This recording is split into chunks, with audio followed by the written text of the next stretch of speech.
Welcome back. We are on Good Afternoon Ghana this time, and today our focus will be on food processing, food management, food maintenance at home, maybe in other places, if you may. And this afternoon we'll have the interaction with Dr. Mavis Owureku Asare, and she will be our guest for this afternoon. She is a food scientist and have been in this industry for about 20 years and counting, researchers in food and agriculture. And she's actually worked with the food and agriculture development as well. So she actually, inquires about this area and will tell us more. You want to know how is it that some of you have been writing on social media, you put tomatoes in your fridge, and in about 3 days or maximum 1 week, you see that the tomatoes is going bad. A few things that you weren't expecting this week, but of course, we'll get into the foods in your home and help you manage the situation. We're back shortly. My name is Annie Efompofo.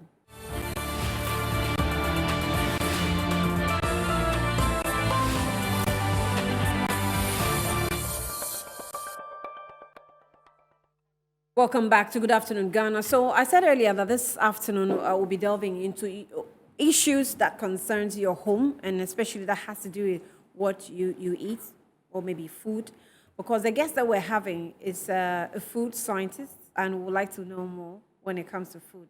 Reminding you that some of you have been complaining about putting tomatoes in your fridge and in 3 days and 4 days it's going bad. I also don't understand. So we all want to know a few things about this lady and, other questions concerning the food you eat. She is in the person of Dr.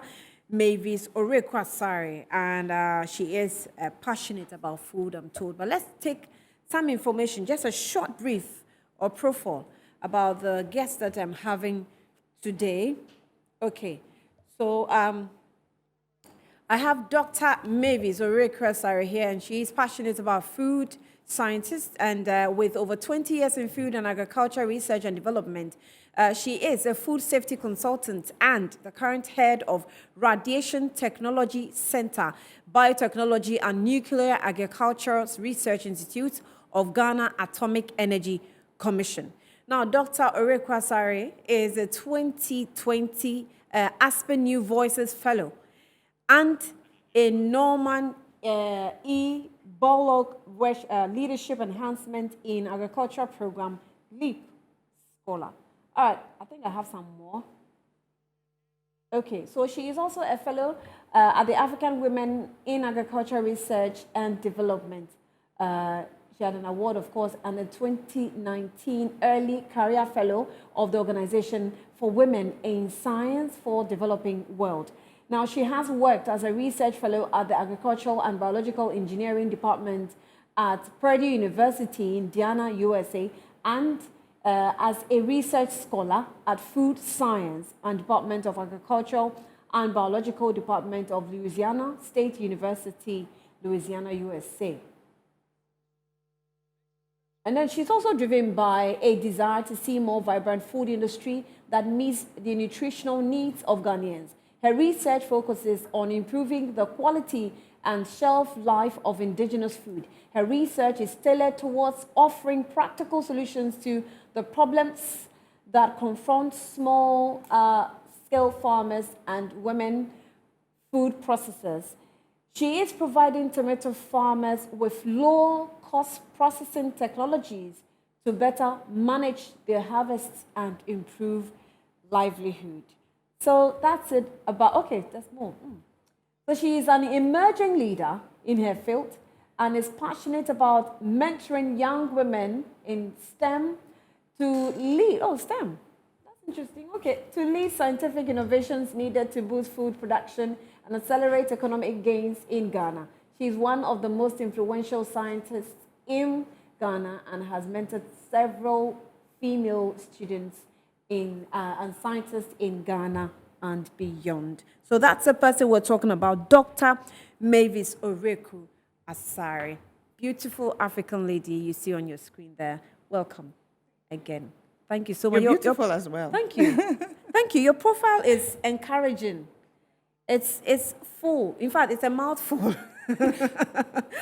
The profile is a mouthful. But briefly, If there's any young lady, because you're interested in women, there's any young lady watching you and you want to brief the person how you've been able to attain or get here that we have invited to speak to you about, what will you say? For any young woman, especially girls, upcoming future leaders who would want to pursue professional careers in sciences, I would say that it's a fulfilling profession, any field in science. Most of the time, people, when we talk about STEM, the focus is on medical sciences, as in becoming a medical doctor or an engineer. Yeah. And I am just thrilled and happy to point young girls, young boys who want to pursue careers in science. I'm quick to point them to the other options that we have. We have so many options that they can thrive in, they can have fulfilling careers. But it all takes determination and looking at your strengths, there's so many disciplines, like I've said. But if you have any interest in any particular area of sciences, it's worth pursuing. You could pursue with hard work, dedication, and a lot of motivation, because I always tell the young people that I mentor that you have to motivate yourself. Sometimes the resources are not available or you do not even have it all figured out, but you need to keep at it, work hard, and look within. We have so much strength than we think we do. We possess so much strength, and focus, dedication, and linking up with people who can mentor you and help you along the line. Because for me, it has been a journey. I didn't come here just, accidentally. It was, I was very purposeful, where I had a career purpose or a roadmap, if I should say. And along the line, I was helped by different fellowships. He said it's a mouthful. All those were programs and fellowships that I was lucky to be part of, and they helped me build my career. It was How lucky were you? thing. When you say lucky, I mean, we all know that in Ghana it's not about luck, I mean, yeah, you somehow have to work your way through by hook or crook. People struggle to really get to, and you say that you started very focused. So when you said that, I was wondering, okay, when did you become self-conscious and thought that I want to go into this area? And so maybe at age 5, 6, 7, you started showing interest in some, sciences, and your parents helped guide you. How was it like? I'll take you all the way back. So I started my early childhood education in Nigeria.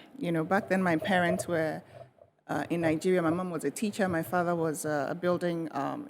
He did building tech in KNUST. So he was more like a quantity surveyor. So we relocated to Nigeria in the 80s. And so that's where I started my kindergarten, Chrisland School in Lagos. And we were enrolled at Achimota Primary School. So I was in boarding right from the age 6.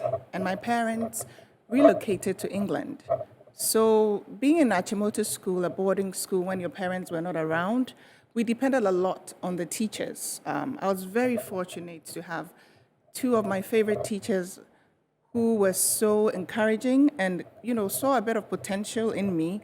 My science teacher, Mrs. Segrifia, and my English teacher, Miss Adi. So right from the beginning in Achimota Primary School, I was encouraged, to pursue science. Back in the day, if you were quite smart, the option would be science, So, well, I know, right? So, Or business, it means yeah, right. But there's an irony. There's an interesting thing that I would talk about, Well, so I pursued science at the junior level, secondary school. And Ms. Segbefia said, you know what, you have to go to a good science school, preferably a girls' science school. So she actually chose my my school for me. So I ended up in Wesley Girls High School, where I pursued general science. So you went to Achimota Primary? I went to Achimota And Primary. then ended up at Wesley Girls. As Wesley Girls, because back then she felt that I could be a medical doctor, So I pursued science. When I got to Wesley Girls, honestly, so I like food. I'm a foodie. I like everything about food, the culinary aspect. I like to figure out, different things. I don't just go in for food. I like to understand what is behind the food. If I'm even cooking, back in the day, I would always experiment. So I was quite passionate about food, and I wanted to do a course in food. But then here I am, having chosen science. I chose to read science at Wesley Girls High School. And so I remember going back to one of the teachers. I said, well, I opted to do science, but I want to do home economics instead. And they said, well, this is what you selected. So we took an entrance exam, and for all the science students, people who have chosen to do science, once you did well, you were placed in a science program.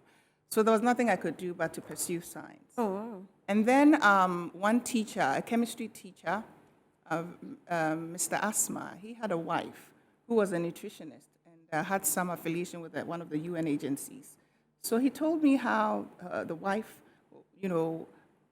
enjoyed her profession as a nutritionist. And so if I still wanted to do something in food, I should think around that. So when I graduated from Wesley Girls High School to University of Ghana, obviously we had to do pre-med. I was, admitted into the biological science Right. program, which is pre-med.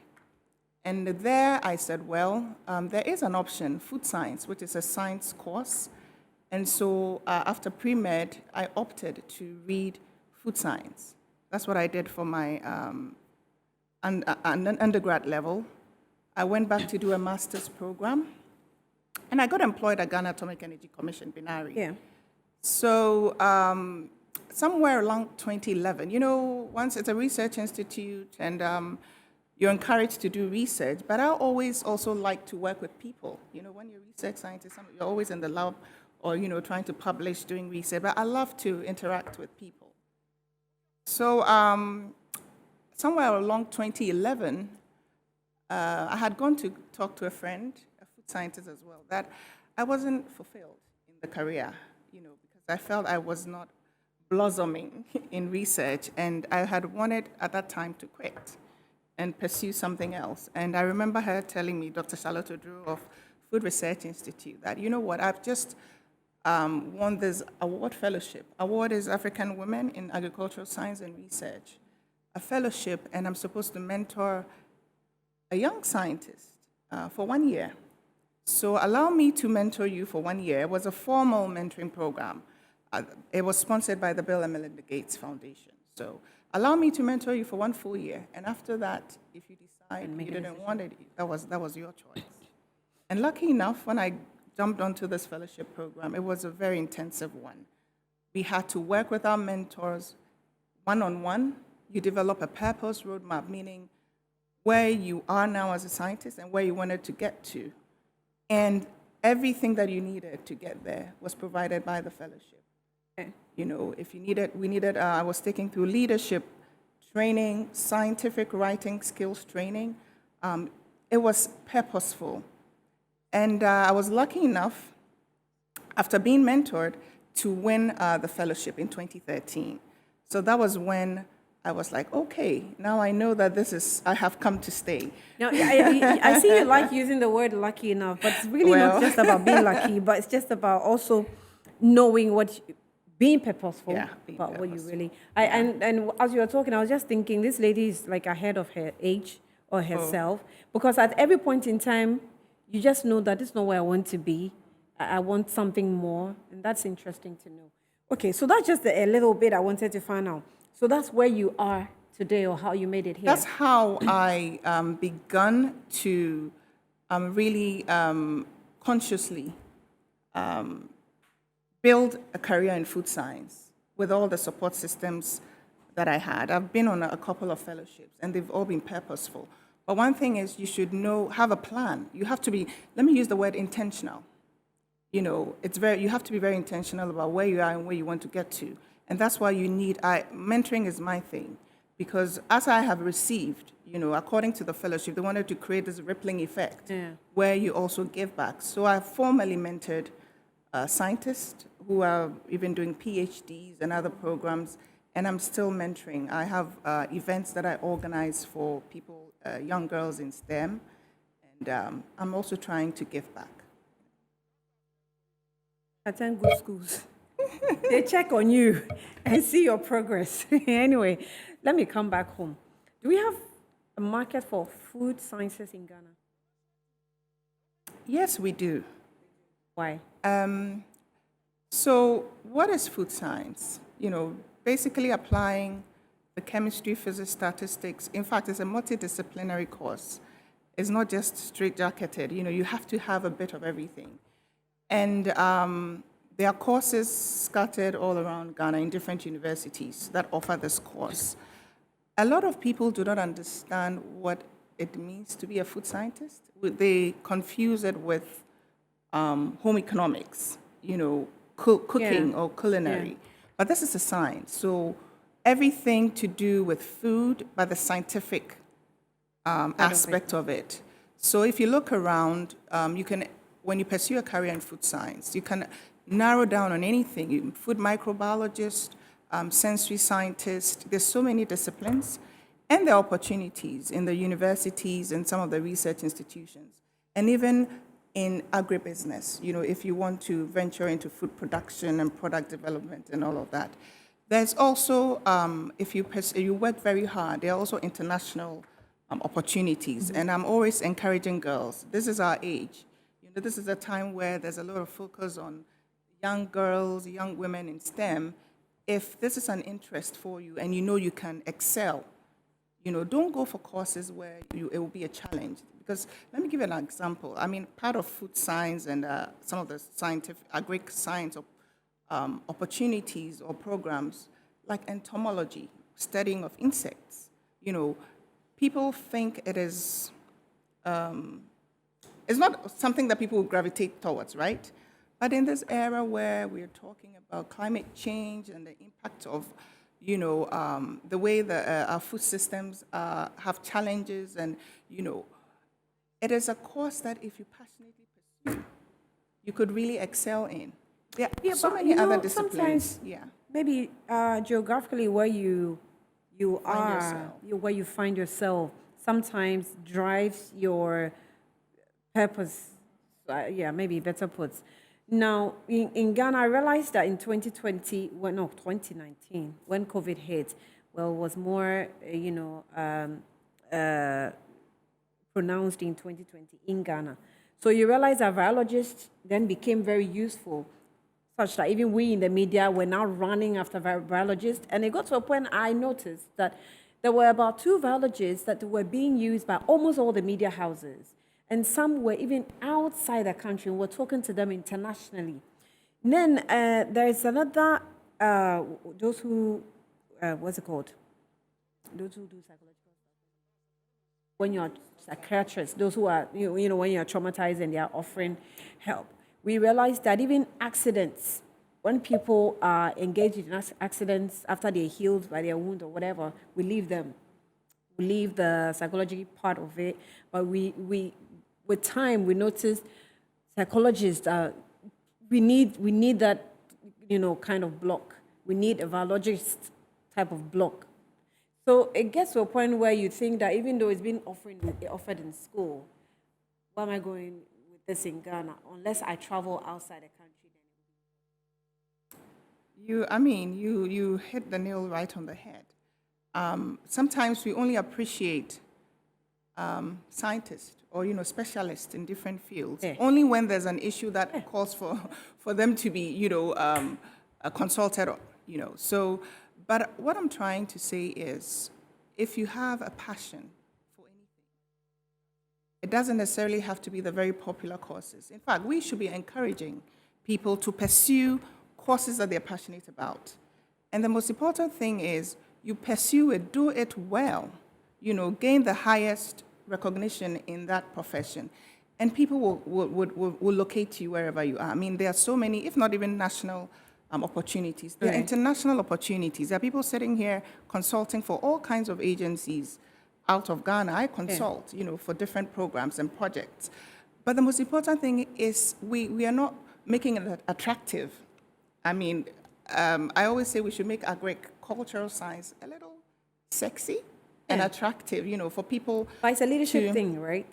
It's a leadership drive. It is. I cite farming or maybe agriculture as an example. Usually, when I talk to people, I say when you go to school, the easiest punishment is take the colors and go and weed because you did something. So the students come out of school and they think farming is punishment. I think it's just growing now that people know that there's money in farming. So it's a leadership type of drive that we need. Lack of awareness. There's also our educational system, which should be able to project all courses. Yeah. I mean, that all these are relevant for national development. You would be surprised. I have a colleague who is in sanitation and is consulting for big firms, you know. But if you say you were going to pursue a course in sanitation, composting and all of that, it sounds, it's as if you don't know what you want to do with your life. You understand? So it's not just a leadership problem. It is also about creating the awareness. So for people like myself, when we do these role modeling events, we expose people to the other options in science. You know, when we talk about agricultural science, we have so many options. And encourage them that wherever you feel you could shine. There are people who may not do well in medicine, that we are pushing them to pursue medicine. I was a typical case. I knew I couldn't read medicine. And so for me, luckily I was a bit conscious then and had spoken to people and I had people to guide me to choose the right courses. So yes, leadership, yes, our education should also project all the courses that, for instance, are available for people to pursue, and then also get people like myself who can interact and encourage. I'm part of, I'm a mentor on the Girls in ICT program, which is one of the programs that the Ministry of Communication runs. And when they have the programs and invite us, we talk to the girls. And you're mentoring students in STEM education as well? I do some formally, like on the award program, you're actually incentivized to do that. And you have times that you have to meet with your mentee and help them, reach their goals. For one of my mentees, one of her goals was to have a PhD in the next 5 years, and she's on track. She had to publish certain papers to be able to move up the ladder. So these are formal mentoring programs, but there's also the informal one where you take people on, people who look up to you, can help them in different aspects. But yeah, leadership, but then also to encourage scientists and scientists to be impactful, reach out and also try and encourage people to pursue these options that are available. Let's come to food. I think we've delved a bit into education, so you have, a skeletal idea of what we're talking about when it comes to science education. But let's come to food itself and food preservation. What do you make of food wastage? So there are two things. When we talk about food wastage, there's there's there's something we call food losses, and then there's food waste. So food loss happens when, for instance, when you're right after production, so post-harvest management of food after production, or even when food is produced on the farms, how it goes to waste. The low yields, the insect problems that we have with them on the field that reduces the quality and quantity, and as the food moves through the supply chain, how the losses incur. In Ghana, we have serious issues with food loss. And then we have food waste, which is after the losses, after the food ends on your plate, the losses that, the waste that happens, where people are not eating the foods that, the quantities that you go to a party, people take, a full plate and eat half of it.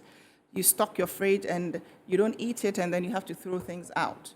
It used to be a westernized problem. We thought that the people in the West who had more than enough were wasting food, but now we're seeing it in Ghana, and it's becoming a problem. So our lives have been westernized. Exactly. We are living like them. So yes, now we talk about food waste as well, because there's quite a bit of it in the system, and there's food losses, which happens to our food along the marketing chain. And these are critical issues because it bothers on food security. in Ghana, and so there should be ways that will deal with it and be able to improve quality, improve quantity, and make sure that. So when we talk about food security, we are not talking about quantity, but also quality, abundance of good quality in the right abundance, so quantity and the quality of food that is available for us as a country. So, I mean, I asked that question because it seemed to be the type sometimes when I'm eating and I'm full. You keep pushing. And I still have food on the plate. Because I Yeah. hate Wasting food. wasting right. food. I just hate to see that you're actually trashing food that is Right, eatable. right. So, and I don't like it when you have to put it in the fridge and eat it the next time. And I also don't like that. But to a large extent, like you said, it's being practiced in this part of the world now. So, what can we do to preserve both food losses and food wastage? So for Ghana, we may not have a sophisticated production system. When I say this, I mean, we are still depending on the old ways of producing food. We'll call it the hoe and cutlass method, So we haven't mechanized our systems. We're still depending on traditional storage. You go to people's homes now that maize is in season and they're harvesting and putting on hanging in their in their kitchens. The They kitchen. have, exactly. Yeah. So we are producing food, not necessarily in the right quantities, but the way we are preserving, storing them is also becoming problematic. Not even how buffer stock is doing it. Well, where are the storage? Or just say it. So we have challenges with production where we're still depending on the old ways of doing things. Now, a lot of young people, we're encouraging them to go into farming. We want to make it sexy and, want people to know that you can make a living out of farming. You can have a good business model in farming. Yeah, farming, right. But then not doing the old things again. We are encouraging them to explore, modernized ways of doing it. People are going in for irrigation and mechanized systems to help them produce enough. Mm-hmm. And then when it comes to the marketing cycle as well, how are we preserving our foods? You go to our markets and we are still doing the same things we were doing many years ago, openly displaying food. There are some foods that should not even be displayed under the glare of the sun. It's there. And as that happens, you're reducing the quality of the food, even exposing it to spoilage. Yeah. So we're still challenged with the systems that we've put in place that we haven't improved on. And so we still see a lot of losses that could be prevented if only we would adopt new ways of doing things. Let's take a quick breather. When we come back, we'll get into the areas of how we expose our food to spoilage. Those of you wasting your tomatoes in 3 days. We'll be back shortly.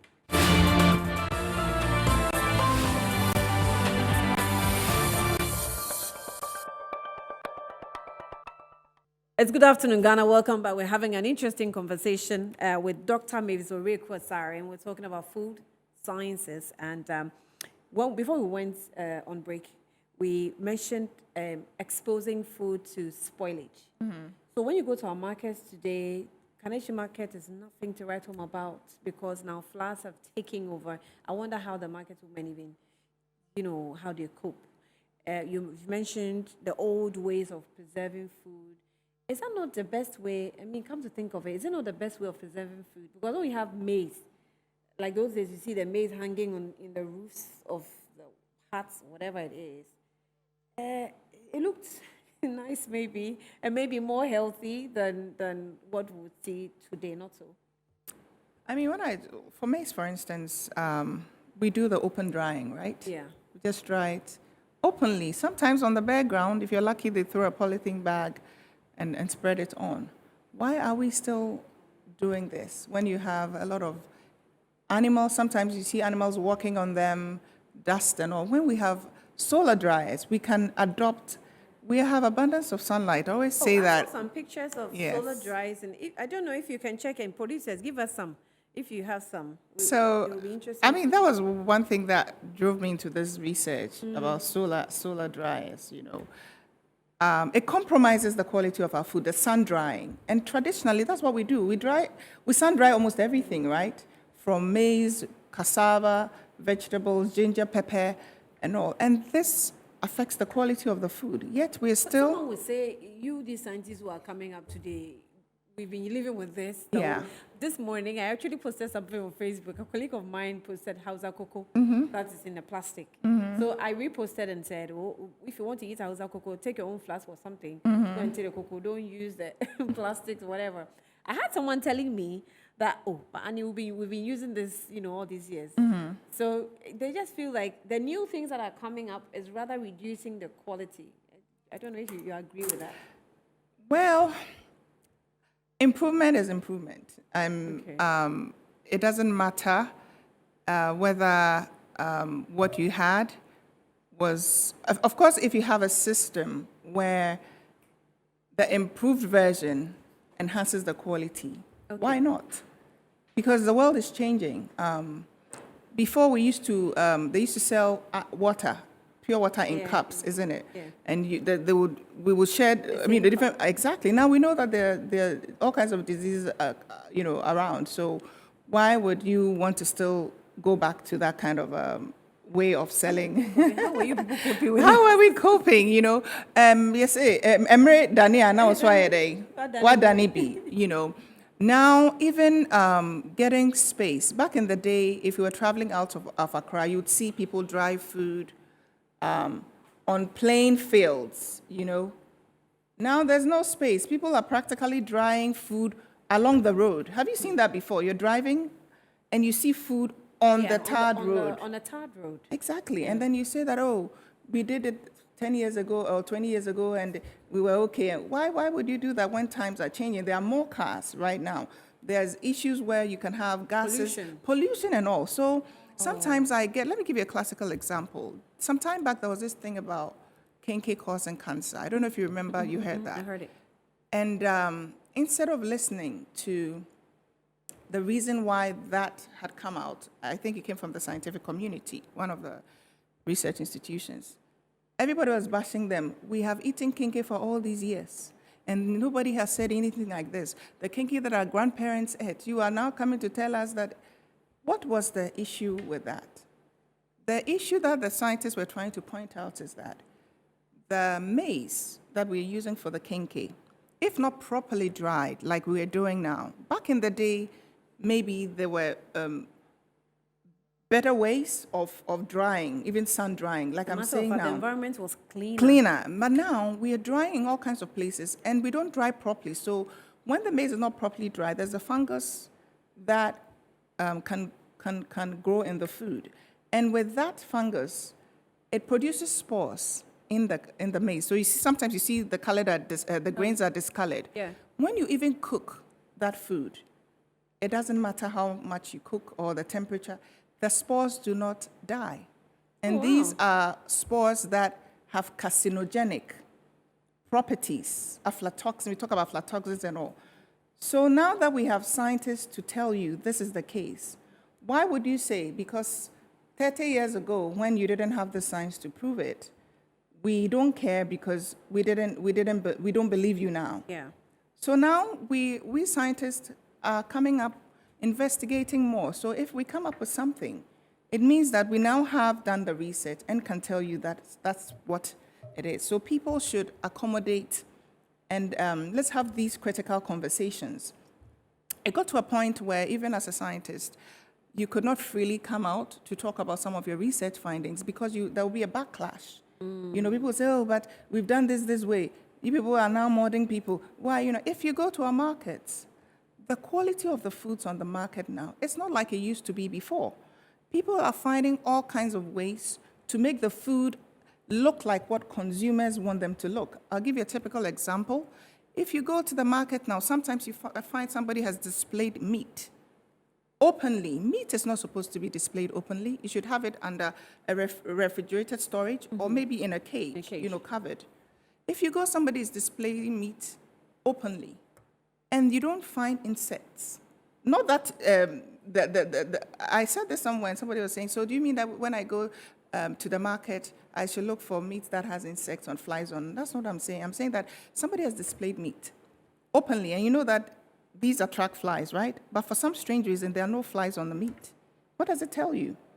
The person may have used an Chemical. insecticide or a chemical that will not. Oh, I get it. Yeah, so people are doing all kinds of things. So, you know what I was thinking? Funny enough, I was thinking, so when I go to the market to go and buy goat meat, I'm there's not flies. saying go look for meat with flies. That's not the point I'm making. I get But you it. remember there was a viral video that went around some time ago. Somebody spraying Yeah. spray Yes, I on saw the the meat. video. Yes, on Exactly. meat, So yeah. now on the markets, people are doing all kinds of things to our food.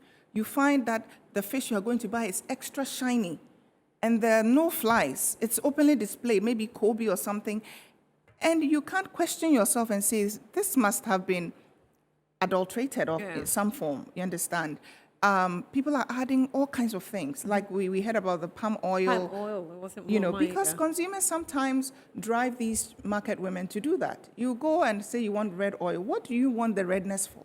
I always ask, what if you want it to enter your stomach? I mean, what do you need the oil to look red for? If you want that, you push them It boosts to your appetite. Okay. well, so I'm just saying that now things have changed. You know, the way we are doing things now compromise the quality of food. And so it's important that scientists are able to point us to some of these critical issues, and let's have the critical conversations and better improve our food systems. It's interesting how we don't pay attention to some of these things. A cousin of mine brought me plenty canned foods, and I'm really not the type that likes canned products. And it's You want fresh food? Yes, I always want. I think it's from France or something. So for some reason, one day I decided to check the expiry dates on the product, and I realized that they were expired. Because the way she brought them plenty, I didn't understand. And I checked. I didn't know. In fact, I don't think she even herself she knew that it was about it, expired. yeah. So yeah, so we need to pay attention at least the little knowledge you have. But we have a community that is now learning, is now growing. So it's very acceptable for them to reject whatever findings that come from science. You have the patience to accommodate us and help us educate or grow. Yes, we have ways of communicating research now. You know, we do have engagements with the public. I mean, one of this is a platform to talk about what we do. We go on radio. One time I did some local research. I had gotten a tip. Okay, so I had gotten a tip that fish powder and shrimp powder were being adulterated. So I bought samples, different samples from the market, from different markets, and I realized that the sample coming from one market, there's a physicochemical property that I analyzed, which is ash, and it was very high. And food ash is like the mineral composition of the food, and it should be a certain micro ranges, but it was so high, and so I was wondering, what does this mean? Initially, I thought it was an error, but I repeated and I saw the trend. So I went behind the scenes to find out, and I realized that that some of the traders in this particular market were adding wood, how do we call it? Shavings. Not shavings, when you saw wood, Yeah. the dust. The dust. Yes. Oh, wood dust. Wood sort of, dust, whatever. yeah. I won't say sawdust. They were adding it to, you know, the fish powder is brown and a bit powdery. Yeah. They were adding it to it, and you and I wouldn't see. Of Yeah, course, because when they saw the timber, yeah, whatever, the the whatever that ash, yeah, that the ash powder. that comes, the powder is Yeah. really powdery. Yes. It's very and it smooth. looks like, yeah, so they were adding it to my it. goodness. And for them, they think, well, I'm not killing you because wood is not anything poisonous. But even looking at the composition of the wood and how it doesn't digest in a certain way that could even pierce your small. Where All did they these get are. it from? I say that people have found indigenous ways of adulterating food. So that's a challenge that scientists, for research, I like to explore and see the quality of foods on the market every now and then. So when you find something like this, you put it out in the public domain, you know, that people should be cautious. And when you go to the market or you go to buy food, you should be very critical. about what you're buying, because now we're having a lot of issues with our food, and in terms of even health-wise. So you those know. whose tomatoes go bad in their fridges, what causes it? Of Is it course, chemicals they tomato. use in growing? Well, I would say that some farmers are not. I wouldn't say that this is The cause. the main cause, but we are overusing pesticides and fertilizers and insecticides on our fields. And so it's kind of also compromising the quality of some of the foods that we have. Gone are the days when extension officers were very active, so they were teaching these farmers. We do have them around, but they still need a lot of training and direction so that they don't- know we don't have them. how to But we don't have them. apply these. Doctor, we don't have them. Well, so yeah, I mean, research is very important when it comes to food research. I'll tell us that. But tell us about the fact that we don't have them. What should we do? Have the extension officers, you mean? All of them. Well, We don't have investment in agriculture. We don't have there's not. I mean, we would in encourage. sciences. We're not. We would encourage a lot more investment. A lot of. For me, for instance, a chunk of the donations or funding sometimes comes from donor outside of Ghana. But we encourage that we focus a lot more on our research institutions, empower them, equip them, and finance them to pursue research, localized research that will help us, in Ghana. And if COVID has taught us anything, it's taught us that we need to strengthen our internal systems so that when there's something of this nature where we cannot be able to depend on outside help, even in terms of food production and importing, that we are empowered to produce and store appropriately and feed ourselves. So these are some of Did you them. hear the cries when the Russia and Ukraine war started, and our leaders were telling us that wheat is in shortage because we were importing wheat. We had a lot of people who came bashing the government that don't do this to us. We can grow wheat, so let's grow. We can do other cereals aside wheat, so we can do. It doesn't look like even in the speech or in the statements of officials that are leading the campaign, there is no encouragement to that. Let's direct our attention to divert. I saw a video of Chinese drying cocoa. They've started growing cocoa. So we used it on Good Morning Ghana one of these days, and they had a very improved method of drying the beans where they've built a whole metallic shed, whatever, and they put the beans on, and they will expose it to whatever drying method. When they finish, all they need is to push slide it in, and when they want to dry the next day, they pull it out, and it was such But improved. these are what I'm talking about, improved systems. Yes. We're still doing the old ways of doing things. And so very soon you have countries who are improving their systems, overtaking you, and then you wouldn't have any market. So it's very critical in the agricultural space that we begin to empower. If it's research we want to, delve in and fund, we should do that. If it's any aspect of the chain, there has to be some investments to help us improve the systems. Because going forward, we cannot continue to do things the way we're doing. Something as simple as the drying method can make them produce more than we are. We should have improved solar drying systems that can quicken the way we dry food. And so like I was saying, that's also one of the motivation for coming up with improved solar drying systems for tomato. And these systems can also dry other vegetables and fruits. So, Will you be kind to see the government? Maybe the agri minister. we are engaging.